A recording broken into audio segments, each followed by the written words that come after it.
বলছে যে ওরা কারোর কথা কেউ শোনে না।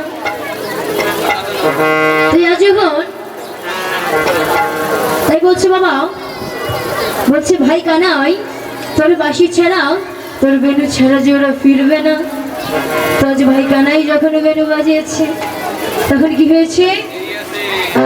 আরে শুনিয়া কানাইয়ের বেনু উঠো মুখে ভাই ধেনু, শুনিয়া কানাইয়ের বেনু উঠো মুখে ভাই ধেনু, আরে শুনিয়া কানাইয়ের বেনু উঠো মুখে ভাই ধেনু, শুনিয়া কানাইয়ের বেনু উঠো মুখে ভাই ধেনু, উচ্চ ফলে পুষ্পে রইল পরে, আর কুচ্ছ ফেলে পিছে রইল পরে, তারা ধেয়ে ধেয়ে চলে রে, ধে ধে চলে রে, ধেয়ে ধেয়ে চলে রে, ধে ধে চলে রে, ওরে আপন আপন বেশে তারা ধেয়ে ধেয়ে চলে রে, আপন আপন বেশে তারা ধে ধে চলে রে, আপন আপন বেশে তারা ধেয়ে ধেয়ে চলে রে। আপন আপন হরি বল হরি বল হরি বল।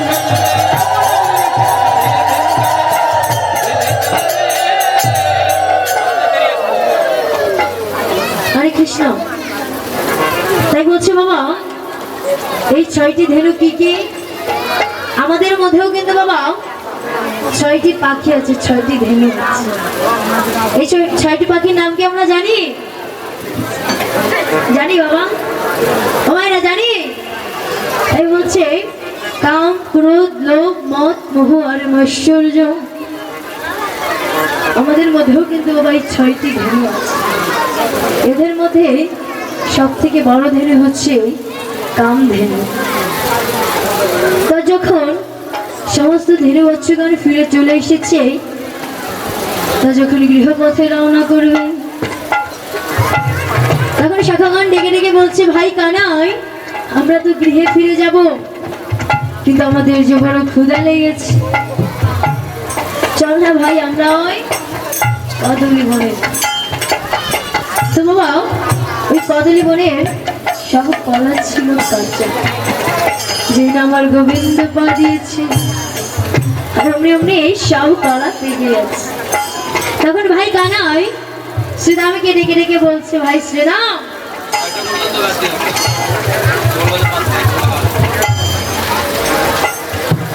তাই বলছে শ্রীরাম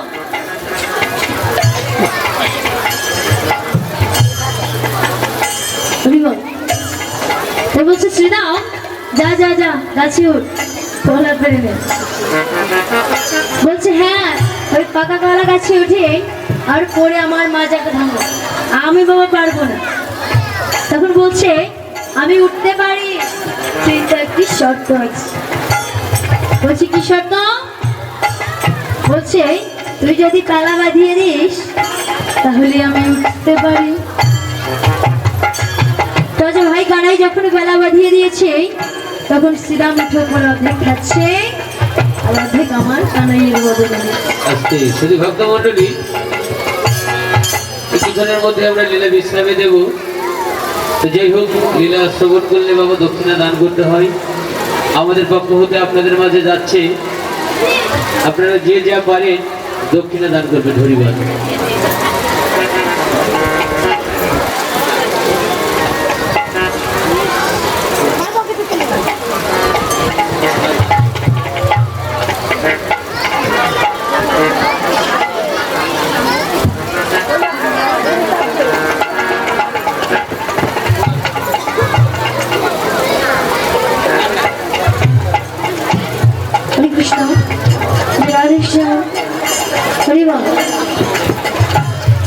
যখন বেলা বাঁধিয়ে দিয়েছে তখন শ্রীরাম উপরে উঠে অর্ধেক খাচ্ছে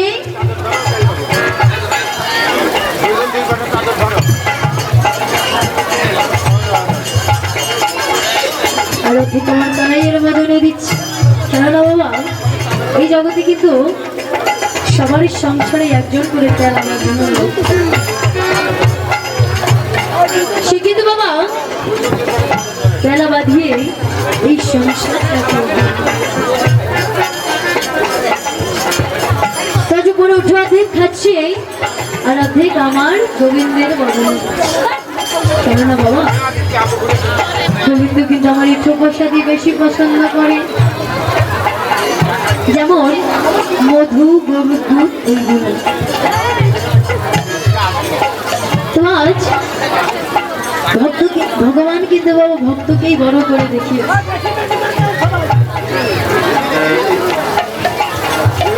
হরিবল।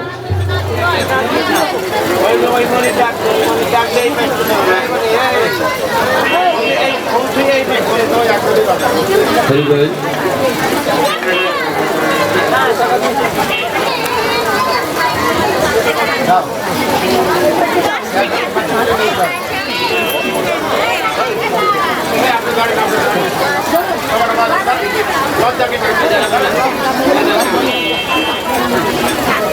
হরে কৃষ্ণ, আমায় রাস্তে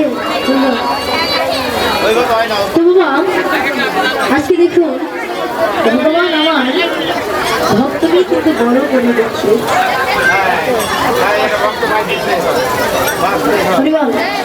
ভগবান আমার নিচে থেকে ভক্তকে কিন্তু তার মাথার উপরে ভক্তকে তার মাথার উপরে উঠিয়ে দিয়েছে। তাই বলছে এই জগতে ভগবান আমার যা করে তা কিন্তু বাবা মঙ্গলের জন্যই করে।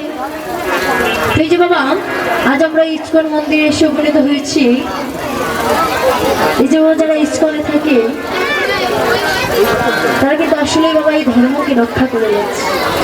কেননা দেখবেন বাবা অন্যান্য ধর্মে যারা থাকে তারা কিন্তু মানে আমাদের মতো সাধারণ যারা ধর্ম পালন করছে তারা কিন্তু অনেক সময় অন্য ধর্ম গ্রহণ করে থাকে, কিন্তু যারা ইস্কনে থাকে তারা কিন্তু বাবা হরি ছাড়া গৌরী সুন্দর ছাড়া তারা কোথাও করে না। হিন্দু ধর্ম টিকে রাখছে কিন্তু আমরা ইস্কনে। এই সনাতন ধর্ম চিরন্তন ধর্ম বাবা এটি টিকিয়ে রাখার পেছনে কিন্তু ইস্কনের বড় একটা অবদান করছে। তারা কিন্তু বাবা দেখেন এই যে ভক্তের দ্বারে দ্বারে গিয়ে যে অনেক রকমের বই থাকে যেগুলো ধর্ম বিষয়ক, সেগুলো কিন্তু সবার দ্বারে দ্বারে ভিডিও একাদশী করতে বলে, ধর্মপথে চলতে বলে, এরাই কিন্তু বাবা মানুষের মধ্যে কৃষ্ণ নাম প্রচার করে বেড়াচ্ছে। তো আপনারা এদের জন্য আশীর্বাদ করবে এবং এরা যাতে আমাদের মধ্যে এরকম ভক্তের দ্বারে দ্বারে গিয়ে সব ভক্তকে এই কৃষ্ণ নামেই নিয়ে যেতে পারে এবং সবাই যাতে এই জাত কর্ম ছেড়ে এই মায়ার সংসার ছেড়ে সবাই যেন হরি বলিতে পারে।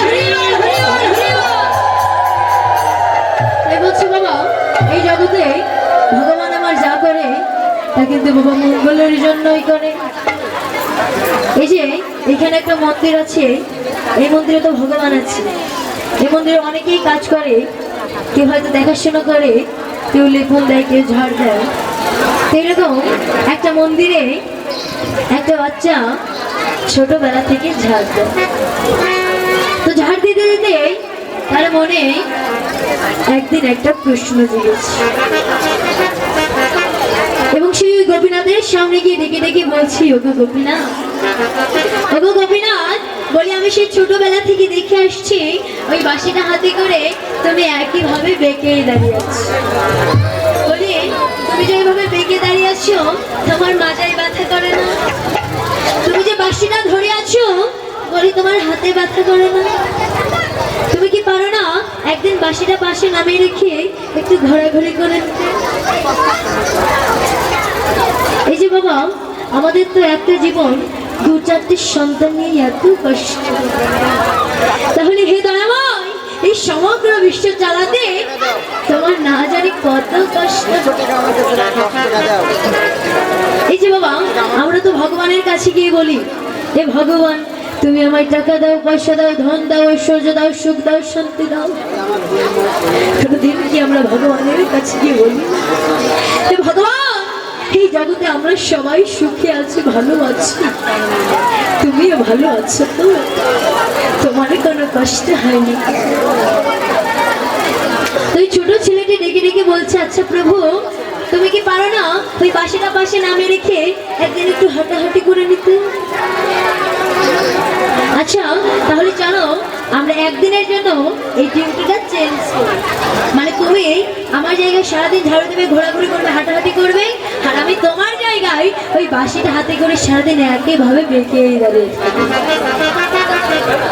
বলো না প্রভু, ডিউটিটা চেঞ্জ করবে? তাই বলছি বাবা, এই জগতে ভগবান আমার সরল মনে দেখা। এবার প্রভাত কালের স্বপ্ন দিয়ে বলেছে, হারে তোর যখন এতই মনের বাসনা যে তুই আমার মতো গোপীনাথ হবি, আচ্ছা ঠিক আছে, আমি তোর মনের বাসনা পূরণ করি।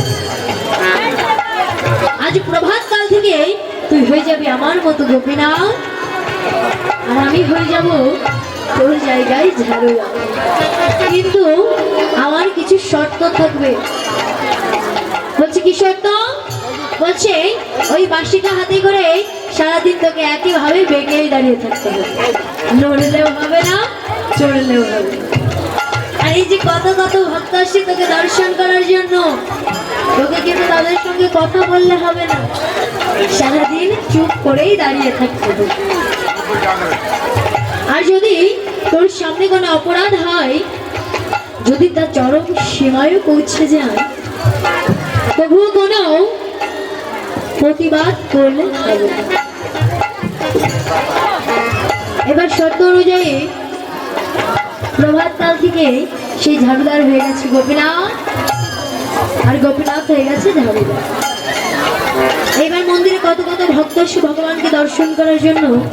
এরকম প্রথম এক ভক্ত এসেছে ভগবানকে দর্শন করার জন্য। সেই প্রথম ভক্ত এক ব্যাগ ভর্তি টাকা নিয়ে এসেছে। যখন এসেছে তখন ভগবানকে প্রণাম করার জন্য ওই টাকার ব্যাগটি পাশে নামিয়ে রেখে ভগবানকে প্রণাম করছে আর বলছে, হে ভগবান, হে দয়াময়, হে দয়াময়, হে করুণাময়, তুমি দেখো প্রভু, এবারে যেন আমি ডিলটা পেয়ে যাই, এবারে যেন ব্যবসায় আমার অনেক লাভ হয়। তাই বলছি বাবা, এই জগতে যে যত পায় সে কিন্তু আরো চায়। তো প্রণাম করে ভাবের ঘরে ব্যাগটি নামিয়ে রেখে মন্দির থেকে বেরিয়ে চলে গেছে। এবার ওই মন্দিরে এসে দ্বিতীয় এক ব্যক্তি এসেছে প্রণাম করার জন্য। তো এই দ্বিতীয় ব্যক্তি যখন প্রণাম করতে এসেছে তখন সে একটি টাকা নিয়ে এসেছে, আর এই একটি টাকাও ওই দান বক্সে দিচ্ছে, আর ভগবানের কাছে ডেকে ডেকে বলছে, ওগো দয়াময়, ওগো দয়াময়, ওগো করুণাময়, পৃথিবীর কেউ জানুক আর না জানুক প্রভু, তুমি তো জানো, তোমাকে দেবার মতো আমার কাছে আর কিছুই নেই প্রভু। আমার জীবনের শেষ সম্বল ছিল এই একটি টাকা, তাও আমি আজ এসে তোমার চরণে দান করে গেলাম। তাই বলছি বাবা, এই জগতে তিনটি জায়গায় খালি হাতে যেতে নেই। কোথায় কোথায়? এক হচ্ছে হরিনাম সংকীর্তনে খালি হাতে যেতে নেই, সেখানে গেলে কিছু দান করে আসতে হয়। দুই হচ্ছে শিষ্য হয়ে গুরুর বাড়িতে গেলে কিছু দান করে আসতে হয়। আর তিন হচ্ছে বন্ধু হয়ে বন্ধুর বাড়িতে গেলে কিছু দিয়ে আসতে হয়। এবার প্রণাম করে উঠে যখন বেরিয়ে চলে যাচ্ছে তখন দেখছে পাশে একটি ব্যাগ পড়ে আছে। তখন চিন্তা করেছে, আচ্ছা দেখি তো আদেব এই ব্যাগে টাকা আছে কিনা। তো যখন ব্যাগটি খুলেছে দেখে আগে ব্যাগ ভর্তি টাকা।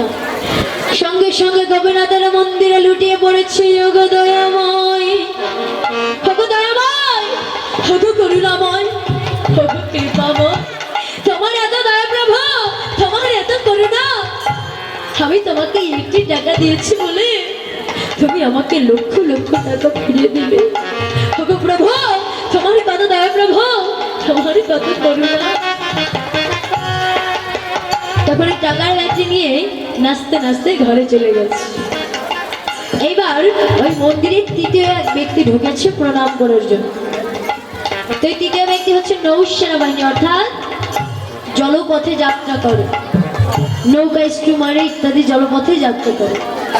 তো এইবার শ্রী গোপীনাথের কাছে ডেকে ডেকে বলছে, ওগো গোপীনাথ, ওগো গোপীনাথ, আমি তো যাব 15 দিনের জন্য ডিউটিতে।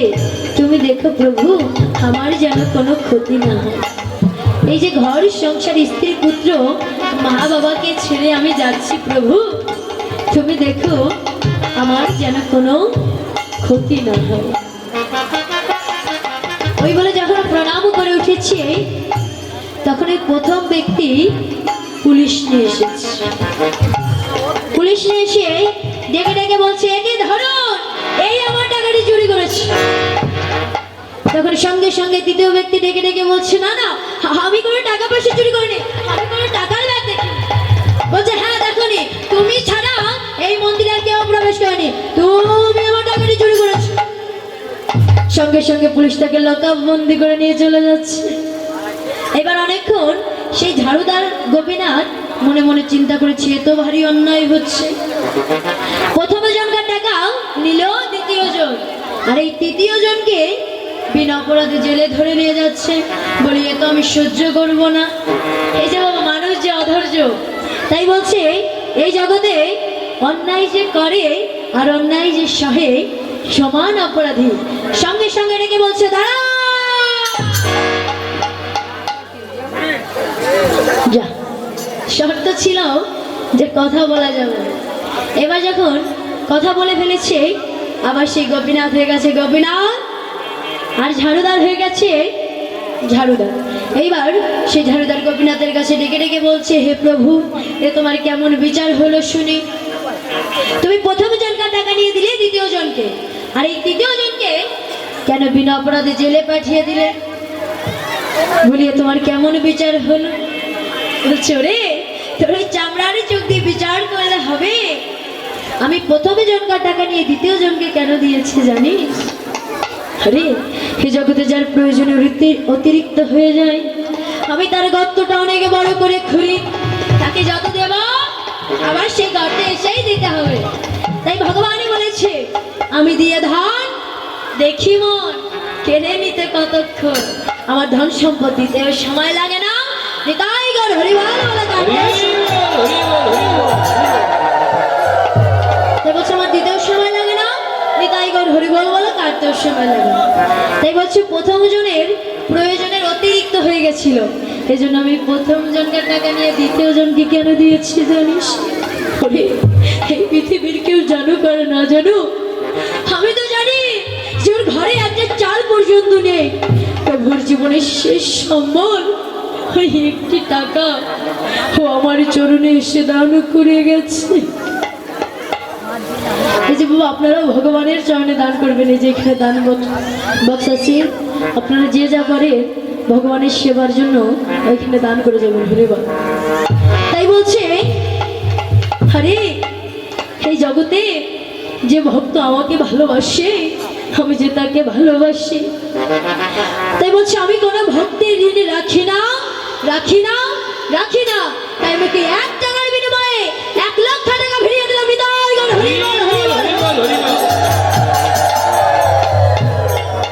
এবার বলছে, আচ্ছা প্রভু, তাহলে তুমি কেন ওই তৃতীয় ব্যক্তিকে জেলে পাঠিয়ে দিলে? বলছে, হ্যাঁ রে, ওই তৃতীয় ব্যক্তি আমার কাছে এসে কি চেয়েছিল? চেয়েছিল যে প্রভু, আমি তো যাব 15 দিনের জন্য ডিউটিতে, তুমি দেখো প্রভু আমার যেন কোনো ক্ষতি না হয়। তা হ্যাঁ রে, আমি দেখলাম যে 10 দিনের মাথায় ও নৌকা ডুবে হয়ে মরে যাবে। তা আমি যদি ওকে বাড়ি পাঠিয়ে দিতাম, তাহলে ওই চাকরি হারানোর ভয়ে ওকে ওই ডিউটিতে যেতেই হতো। কিন্তু আমি কি করেছি জানিস? আমি ওকে জেলে পাঠিয়ে দিয়েছি। কেননা এই জগতে সত্য তো কোনোদিন চাপা থাকে না। তাই একদিন না একদিন নিশ্চয় জানা যাবে যে ও চুরি করেনি, তখন ওকে এমনি ছেড়ে দেবে। কিন্তু আরে, আমি যদি ওকে জেলে না পাঠাতাম, তাহলে যে ওই নৌকা ডুবে হয়ে মরে যেত। আমি আমার চোখের দ্বারা বিচার করে দেখলাম যে ওই নৌকা ডুবে হয়ে মরে যাওয়ার থেকে ওই জেলের ভাত অনেক ভালো। নিতাই গৌর হরিবল, হরিবল, হরিবল। এই বলছি বাবা, এই জগতে ভগবান আমার যা করে তা কিন্তু বাবা মঙ্গলের জন্যই করে। আমরা হলে বলতাম যে দেখো দেখো গেল ভগবানের কাছে প্রণাম করার জন্য আর তাকে জেলে ধরে নিয়ে গেল। তাই বলছে এই মানুষের চোখ দিয়ে বিচার করলে হবে না, ভগবানের চোখ দিয়ে বিচার করতে হবে। তা যখন গৃহপথে রওনা করেছে তখন রাধারানী ছিল সেই অট্টালিকার উপরে। তখন সখী ললিতাকে ডেকে ডেকে বলছে, সখী ললিতা রে, কখন আমার প্রাণবধূ এই পথ দিয়ে যাবে আর কখন আমি তার বদন দর্শন করব। তখন সখী ললিতা ডেকে ডেকে বলছে, রাধে বলি এই অট্টালিকার উপরে থাকলে তো তুমি কোনোদিন গোবিন্দ বদন দর্শন করতে পারবে না। বলি গোবিন্দ আমার যে পথে গাদাগাদি করে সেই পথে নারাই এসে দাঁড়াবে। এইবার কানাই মনে মনে চিন্তা করেছে, তাহলে রাখাল বেশে আমি কিভাবে রাধারানীর সম্মুখে যাব। তখন রাধারানী ডেকে ডেকে বলছে, প্রাণবধূ বলছে, প্রাণবধূ হে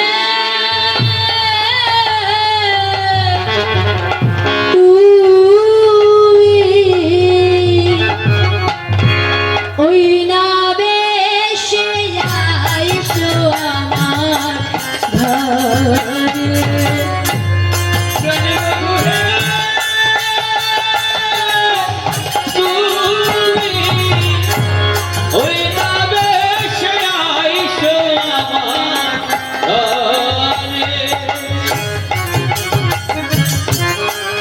ওই না দেশে আইসো তুমি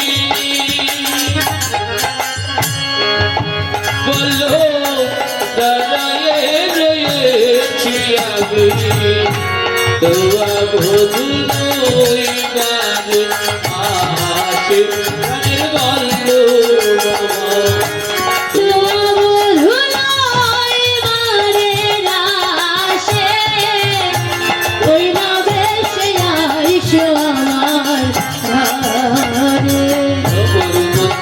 মাঝে বিচিত্র পালক আছে, মন্দির মাঝে বিচিত্র পালক আছে, আশেপাশে রসের বালিশ, আর আশেপাশে রসের বালিশ। বলি তাহাতে শুনিবে তুমি চরণ চাপিব আমি, তাহাতে শুনিবে তুমি চরণ চাপিব আমি, তাহাতে শুনিবে তুমি চরণ চাপিব আমি, তাহাতে শুনিবে তুমি চরণ চাপিব আমি। দূরে যাবে মনের বালিশ, আর দূরে যাবে মনের বালিশ।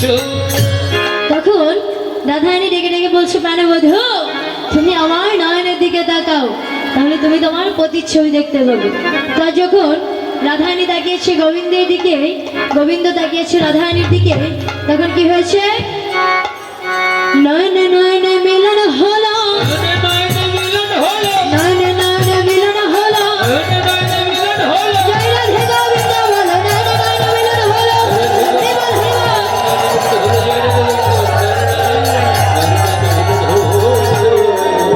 এবার যখন নয়নে নয়নে মিলন হয়েছে তখন রাধারানী ডেকে ডেকে বলছে, প্রাণবধূ ওরে যেন অঙ্গ শীতল হলো না রে,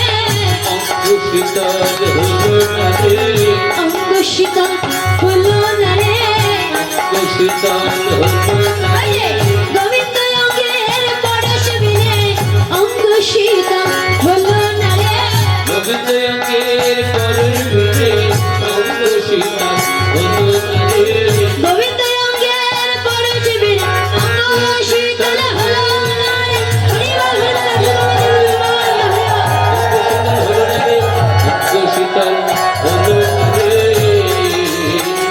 এবার কানাই ডেকে ডেকে বলছে, প্রাণবধূ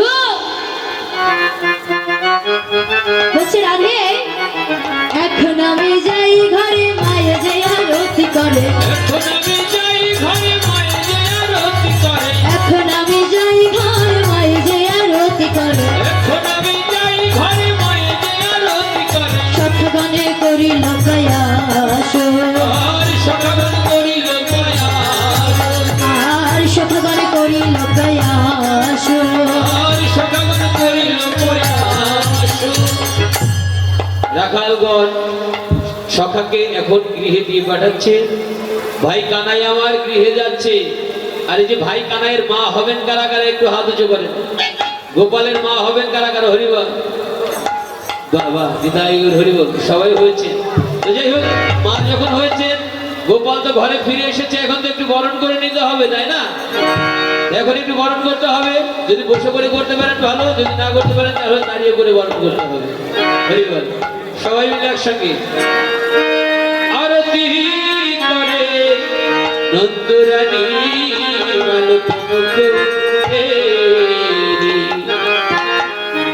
গোপাল বদন হেরি হেরি, আরতি করে নন্দরানী। বসে পড়ে করতে পারবেন? আরতি করতে পারবেন? এই গোপাল বদন হেরি হেরি, আরতি করে নন্দরানী। গোপাল বদন হেরি হেরি, আরতি করে নন্দরানী। আরতি করে নন্দরানী, আরতি করে নন্দরানী। পঞ্চমদিন করে ধরি, আরতি করে নন্দরানী। পঞ্চমদিন করে ধরি, আরতি করে নন্দরানী। আরতি করে নন্দরানী, আরতি করে নন্দরানী। আস্তে। আরে বাবা, বসে করে আরতি হয় না, সবাই উঠে দাঁড়ান। দাঁড়িয়ে আরতি করতে হয়।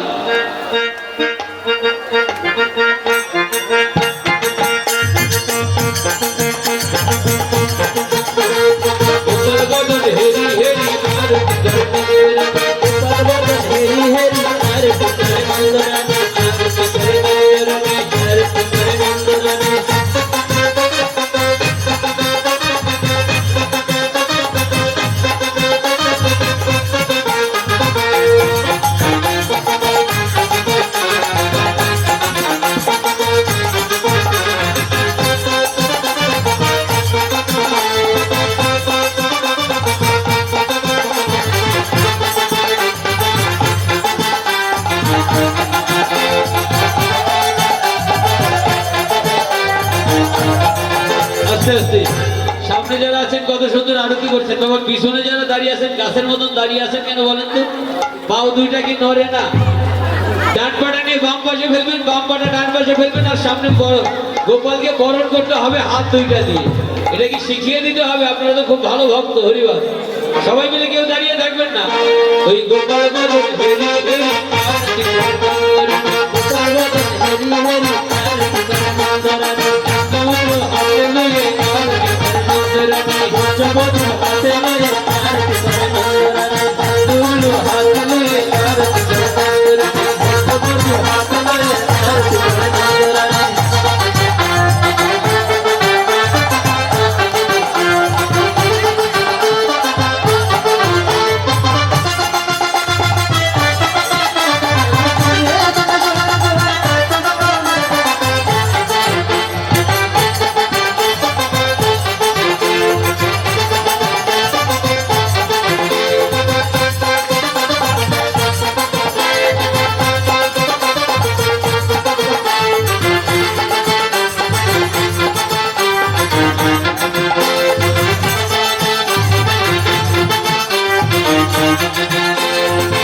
হাত